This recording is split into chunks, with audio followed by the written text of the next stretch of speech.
a while since I've uploaded a video. Actually, I changed channels, I think. I don't know, I was asleep for most of it. But I wanted to talk to you today about one of my favorite Nintendo franchises, Metroid. Metroid. These games gave me a friggin' headache because they were so complex, so convoluted, but they were so much fun. It's like taking Legend of Zelda and Super Mario Brothers and taking the two of them and going, there you go, here you go, best game, 10 out of 10, play it again. And they only got better. That's right. From the days of old to the days of... The days... Oh.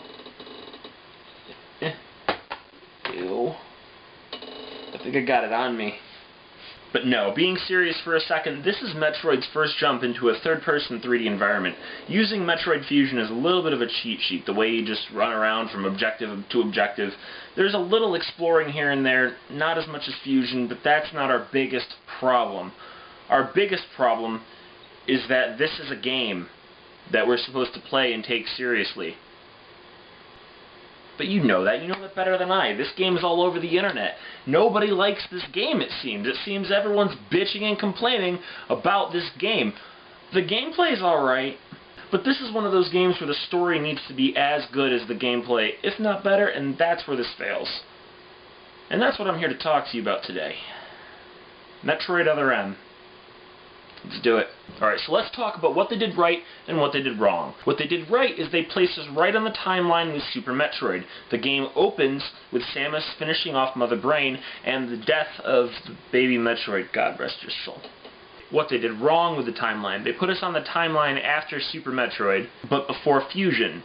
And in Fusion, there's a little dialogue in reference to one boss called the Nightmare that Samus had never heard of before. But you see and fight Nightmare in Other M. So instead of creating a new, unique boss to face in Other M, they just said, recycle Nightmare. They won't notice. I noticed. Controls. What they did right. They only have us using the Wiimote, which is fantastic. Just the Wiimote. It's kind of like the NES controller with the D-pad and the B and A buttons, plus a couple of other buttons, and the occasional motion control. What they did wrong. They made you have to switch between holding the controller like normal to pointing the controller to the screen for the missiles. Now, that wouldn't normally be a big problem, except that it's a Metroid game. I'm expecting to use missiles all the time. So you have me sitting there just like...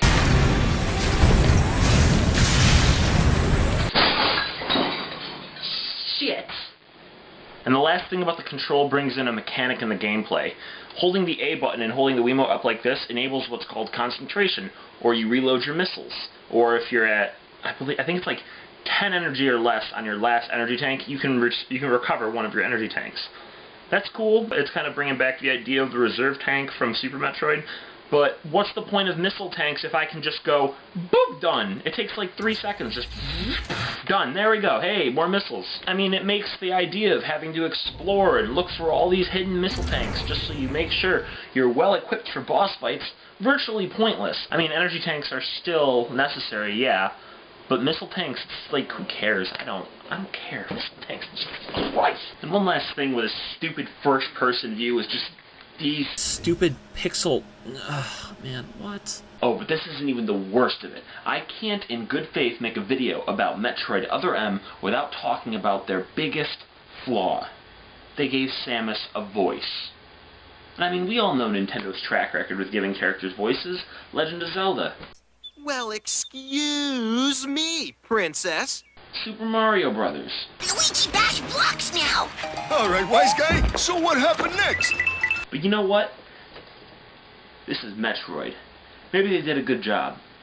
I had been reliving the tragic moments of my recent past. Not even a fragment. None of the baby remained on me. I knew it to be true, but still couldn't help looking at my palm for a sign. Damn it. Spoke too soon. What did they do to you, Samus? What did they do to you? It's like these guys have never played another Metroid game, and now they're just developing one, and they turned her into a complete joke. They turned her into a joke. Perhaps one of the greatest examples of this character flaw is Samus' introduction to Ridley. To aid this cutscene, I've programmed a little gauge for us so we can see exactly where it is that Samus' character flaw shows the most.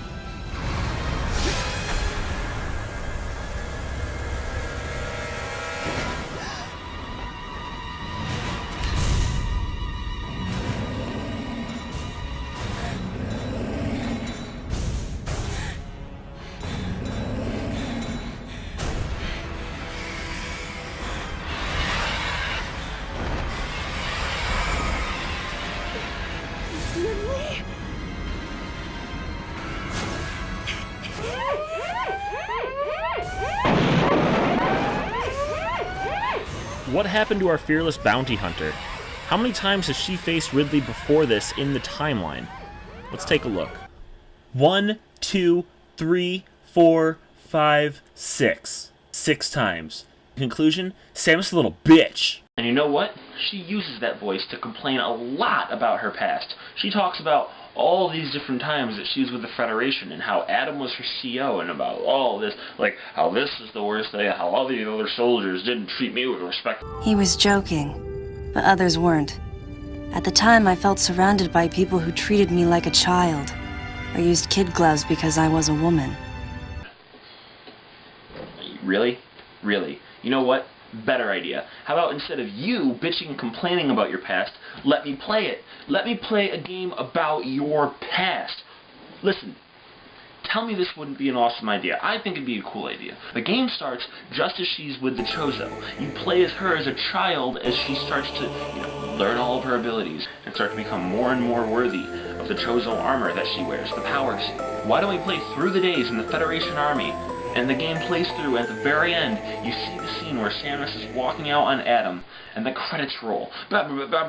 Credits!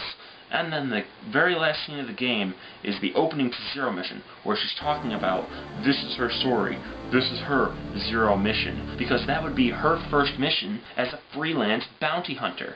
That would be the shit! I don't even want to talk about this anymore, because Metroid is one of my favorite series, and it hurts that this is so disappointing.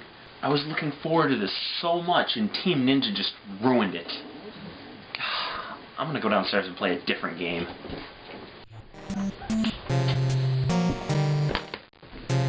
Let's see.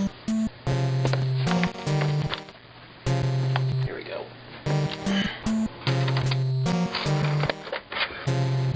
Alright. Let's play some Tomb Raider.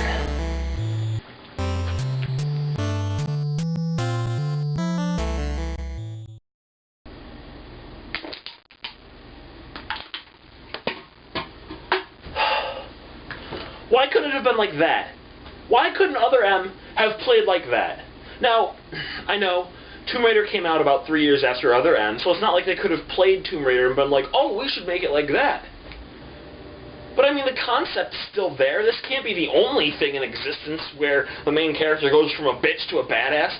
I mean, the beginning of Tomb Raider, Lara Croft's just like, oh, no! And then at the end of Tomb Raider, Lara Croft's like, I'm gonna kill you, bitches.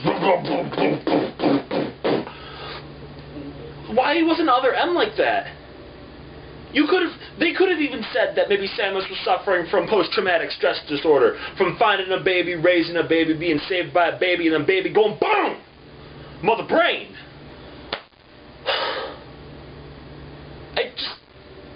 Oh. No. No. No, I'm done. I've had enough.